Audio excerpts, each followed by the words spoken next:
Hello दोस्तों, कैसे हो आप सब। आई होप आप सभी अच्छे होंगे। दोस्तों, जैसा कि आप सभी को पता है कि ये एडमिट कार्ड आरआरबी एलपी का है। तो आज मेरा एलपी का एग्ज़ाम हो चुका है, यानी 17 फरवरी की सेकंड शिफ्ट में मेरा पेपर था जो हो चुका है दोस्तों। और अब मैं अभी मैं घर जा रहा हूँ, ठीक है। तो दोस्तों, इसका मैं एनालाइज करवाने वाला हूँ, ठीक है। तो आज कैसे क्वेश्चन पूछे गए हैं, किस टाइप से क्वेश्चन पूछे गए हैं, कितने क्वेश्चन मैथ के आए हैं, कितने रीजनिंग के आए हैं और कितने साइंस के देखने को मिले हैं, ठीक है। और करंट भी पूछी गई है और एक क्वेश्चन जीके का था, ठीक है। तो बताएंगे कौन से क्वेश्चन पूछे गए।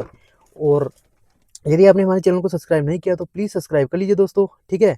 और शाम को इसका पूरा एनालाइज करवा देंगे, ठीक है। और घबराने की कोई बात नहीं है दोस्तों। हाँ, थोड़ा सा कैलकुलेशन का ध्यान रखना दोस्तों। यदि आप क्वेश्चनों को पहले, जैसे कुछ क्वेश्चन पहले बहुत ज़्यादा हार्ड पूछे जा रहे हैं, ठीक है, तो आप उसमें कैलकुलेशन में मत फंसना, क्योंकि आपके क्वेश्चन छूट जाएंगे। यदि आप सारे क्वेश्चन अटेम्प्ट करना चाहोगे ना तो नहीं कर पाओगे, क्योंकि जो मतलब हाईएस्ट बंदा है ना, जिसकी मैथ और रीजनिंग बहुत अच्छी है ना भाई, तो वो 60 के करीबन पूछ रहा है, ठीक है। 60-65 लास्ट है, इससे ज़्यादा अटेम्प्ट नहीं हो पा रहे हैं, ठीक है। 60-65 लास्ट है भाई, इससे ज़्यादा अटेम्प्ट नहीं हो रहा है, क्योंकि मैथ थोड़ी सी कैलकुलेशन है कुछ क्वेश्चनों में, है ना। जो मैं बताऊंगा कैसे कैसे क्वेश्चन थे, ठीक है, उनको स्किप ही करना बेहतर था, ठीक है। तो ऐसे क्वेश्चन भी आया, एक आया तो बहुलक से, ठीक है। मतलब आंकड़े दे दिए थे, उसमें दिया हुआ था ऑप्शन में 61 दिया हुआ था, 75 दिया हुआ था और 69 दिया हुआ था, है ना। तो ऐसे ऑप्शन में थे। तो इस जो बहुलक पूछा गया था ना दोस्तों, सबसे ज़्यादा बार आता है वही बहुलक होता है, तो इसका आंसर हो जाएगा 75, ठीक है। तो ऐसा डाटा आया था पूरा। तो एक क्वेश्चन तो ये हो गया मैथ का, जो माध्यक बहुलक, इससे क्वेश्चन आ रहा है हर शिफ्ट में। तो माध्यक बहुलक, यानी बहुलक से दो क्वेश्चन आए दोस्तों। एक तो आया था जो बहुलक होता है ना दोस्तों, बहुलक जो होता है माध्य जो होता है बहुलक का 4 गुना है, ऐसा दिया हुआ था। और उसमें दे दिया था कितना, उसमें दिया हुआ था माध्य, सॉरी माध्य का दी हुई थी, माध्य का दी हुई थी कितनी, 63 दी हुई थी। तो उसमें पूछा गया भाई माध्य कितना होगा। तो दोस्तों थोड़ा सा मतलब लॉजिकली क्वेश्चन था ये, है ना। तो मैंने सोल्व कर दिया, इसका आंसर शायद 84 के समथिंग है, ठीक है। तो ये मैंने सोल्व किया, मैं सोल्व करवाऊंगा हर क्वेश्चन, है ना। शाम को सोल्व करवाऊंगा पक्का, जैसे मुझे याद है। एक क्वेश्चन आया था दोस्तों, किसी संख्या, मैथ में बता रहा हूँ अभी, है ना। किसी संख्या, कोई संख्या है, उसका कोई संख्या x मान ली हमने, किसी संख्या का 4% और उसी संख्या के 20% का कितना प्रतिशत है, ये क्वेश्चन आया भाई, है ना। तो ऐसा क्वेश्चन मैंने सोल्व करवाया है, ऐसा क्वेश्चन ही आ रहा है। तो भाई मैं जो एनालाइज करवा रहा हूँ बिल्कुल एग्जाम ओरिएंटेड है। कोई इसमें, तो आज मेरा पेपर हुआ है तो मुझे पता चला भाई कैसे क्वेश्चन आए, है ना। तो वो सही बताते हैं ना जो करवा रहे भाई, जो भी रिव्यू देता है, कोई भी भाई रिव्यू देता है तो वो सही रिव्यू देता है, ठीक है। तो एक क्वेश्चन तो ये हो गया, ठीक है, परसेंटेज से। और प्रॉफिट एंड लॉस से भी क्वेश्चन पूछे जा रहा है। और डिस्काउंट, दोस्तों डिस्काउंट से 3 या 4 क्वेश्चन आ रहे हैं हर चैप्टर, मतलब हर शिफ्ट में ऐसे इतना आ रहा है। दो छूट दे रखी थी हमारे, उसमें दे रखी थी, एक तो 10% ऐसा ही था, है ना। तो ये थी एक तो। और दोस्तों और भी थे कुछ क्वेश्चन जो मेरे को याद आएंगे, मैं बताता जाऊंगा, ठीक है।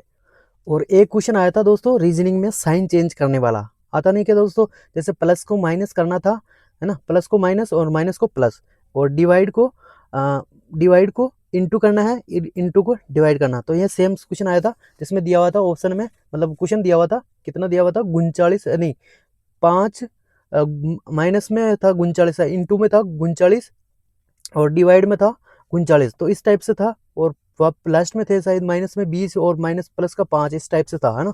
तो ये वाला भी क्वेश्चन थोड़ा सा मतलब लेंदी नहीं, मतलब ईजी था बिल्कुल। बस साइन चेंज करना है, हमारा आंसर आ जाएगा 39 से, तो 39 कट जाएगा। तो ऐसा क्वेश्चन पूछा गया है, ठीक है। और भी मुझे याद आता है, मैं बताता जाऊंगा, ठीक है। बाकी यार भाई, है ना, पेपर को अटेम्प्ट करने से पहले एक चीज़ सोच ले, क्वेश्चन हमें पूरे अटेम्प्ट करने हैं, है ना।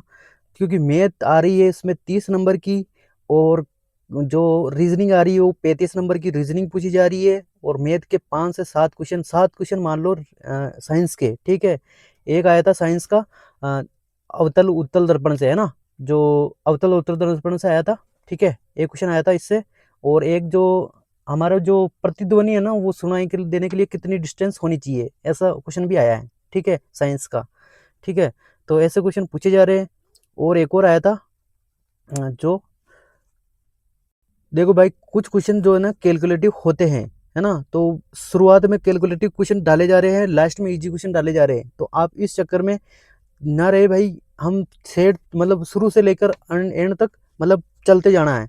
पहले आपको जो क्वेश्चन आ रहे हैं ना वही सोल्व करना है। मैं बता रहा हूँ, सही बात है ना, वही क्वेश्चन करोगे तो बेस्ट रहेगा आपके लिए, वरना आपके क्वेश्चन छूट जाएंगे बहुत सारे। ठीक है, ये नहीं कि भाई मेरे को एक क्वेश्चन में कैलकुलेशन में दिक्कत आ गई तो मैं उसी में अटक जाऊं। ठीक है, तो ऐसा नहीं करना है, पहले जो क्वेश्चन आ रहा है ना वही करना है। रीजनिंग में दोस्तों सीटिंग अरेंजमेंट की बात करें ना तो 6 से 7 क्वेश्चन सीटिंग अरेंजमेंट के आ रहे हैं। ऐसे ज़्यादा आ रहा है भाई, ए बी से लंबा है, बी ए से लंबा है, मतलब नाम दिया हुआ था, मोना सोना ऐसा नाम दिया हुआ था। ठीक है, तो वो इससे लंबा है, तनु इससे छोटा है, लेकिन ऐसा क्वेश्चन आ रहा है, 2-3 क्वेश्चन एक साथ देखने को मिले। और दोस्तों जो डायरेक्शन वाला टेस्टर होता है ना, तो उसमें से 2 क्वेश्चन आए हैं, बिल्कुल ईजी थे। ठीक है, जैसे दक्षिण में जा रहा है, पहले क्या कर रहा है दोस्तों, तो वो दक्षिण में जा रहा है। ठीक है, फिर बाएं मुड़ता है, फिर बाएं मुड़ता है, फिर बाएं मुड़ता है, फिर दाएं मुड़ता है, तो ऐसा क्वेश्चन आ रहा है। उसमें पूछ लिया भाई कि ए बिंदु मतलब बी पर पहुंच गया, अब बी से ए पर जाने के किस दिशा में जाना पड़ेगा और कितनी दूरी तय करनी है। ऐसा क्वेश्चन 2 आए हैं। एक बार तो पूछा गया भाई किस डायरेक्शन में जाना पड़ेगा, और एक बार किस डायरेक्शन में प्लस कितनी दूरी और तय करनी पड़ेगी, है ना। तो ऐसा क्वेश्चन आया है, एक में तो शायद पश्चिम उसका आंसर हो जाएगा, और एक में 11 किलोमीटर की दूरी रहेगी और जो शेष बचेगी, है ना, और बाद में उसका जो किस किस डायरेक्शन में जाएगा तो वो भी पश्चिम में जाएगा। ठीक है, दोनों का यही आंसर था जो मैंने कर दिए। ठीक है, और बाकी दोस्तों सीटिंग अरेंजमेंट कोडिंग डिकोडिंग के से क्वेश्चन पूछे जा रहे हैं। ठीक है, और बाकी जो ये नहीं आता है कि दोस्तों एक साइन दे देते हैं, संख्या दे देते हैं, फिर उसमें पूछा जाता है भाई कि ऐसे मतलब ऐसे अक्षर जिसके दाएं मतलब आगे भी वही संख्या, ठीक आगे भी एक अक्षर हो और ठीक पीछे भी उसके मतलब अक्षर हो, तो सॉरी मतलब एक सा अंक, वो क्या बोलते हैं उसको, चिन्ह है ना। तो ऐसा क्वेश्चन 3 से 4 क्वेश्चन ऐसे आ रहे हैं सेम टू सेम, है ना। बाकी और कौन से है जो स्वर नहीं आता है दोस्तों, जैसे 6 से 7 अक्षर लिख दिए अंग्रेजी वाले, है ना, जो लिख दिया जैसे ABCDEF फिर लिख दिया, उसमें दोस्तों जो मतलब हर जो भी संख्या है उस दोस्तों जो भी अंक दे रखा ना, उसके पहले मतलब उसके पहले लिख देना है और फिर उसको वर्णमाला क्रम में सजाना है। ठीक है, और फिर दाएं से दूसरा अक्षर कौन सा होगा, तो इस टाइप से क्वेश्चन 2 से 3 क्वेश्चन तो इस टाइप से थे। ठीक है, सेम टू सेम। ठीक है, और बाकी और भी आया था, जैसे कथन निरपेक्ष से उससे भी क्वेश्चन आए हैं, कितने 2 क्वेश्चन उससे आए हैं। ठीक है, और दोस्तों बाकी हाँ, एक चीज़ का ध्यान रखना आपको दोस्तों, प्लीज़ आपको क्या करना है, पहले जो क्वेश्चन आ रहे हैं ना भाई, वो क्वेश्चन को करना है, क्योंकि जो 35 नंबर की रीजनिंग आ रही है ना, उसमें से आप 25 प्लस इजीली पहले पहले ही मतलब एक बार में कर लोगे, ऐसे क्वेश्चन है। क्योंकि वो लास्ट में रहेंगे ना दोस्तों 10-12 क्वेश्चन, तो वो छूट जाएंगे। उसमें ऐसा क्वेश्चन रहेगा भाई कि जल्दी हो जाएगा, बहुत जल्दी। ठीक है, तो इसका ध्यान रखना है, और कैलकुलेशन का बहुत ज़्यादा मतलब कैलकुलेशन पे ही काम करना है, बाकी कुछ नहीं है पेपर में। ठीक है, इस टाइप से क्वेश्चन पूछे जा रहे हैं। ठीक है, बाकी और मैं एनालाइज करवा दूंगा। तब तक लिए जय हिंद जय भारत। चैनल को सब्सक्राइब नहीं किया तो प्लीज़ सब्सक्राइब कर लीजिए, शाम तक आपको सारे क्वेश्चन मिल जाएंगे। ठीक है, तब तक लिए जय हिंद जय भारत, और आराम से अभी रेस्ट करो। जिन भाइयों का एग्जाम कल यानी 18 तारीख को है, वो जरूर देख के जाए, है ना, उसको फायदा मिलेगा। बाकी ये रहा हमारा एनालाइज, और मैं शाम को एक और वीडियो अपलोड कर दूंगा। ठीक है, तब तक लिए जय हिंद जय भारत।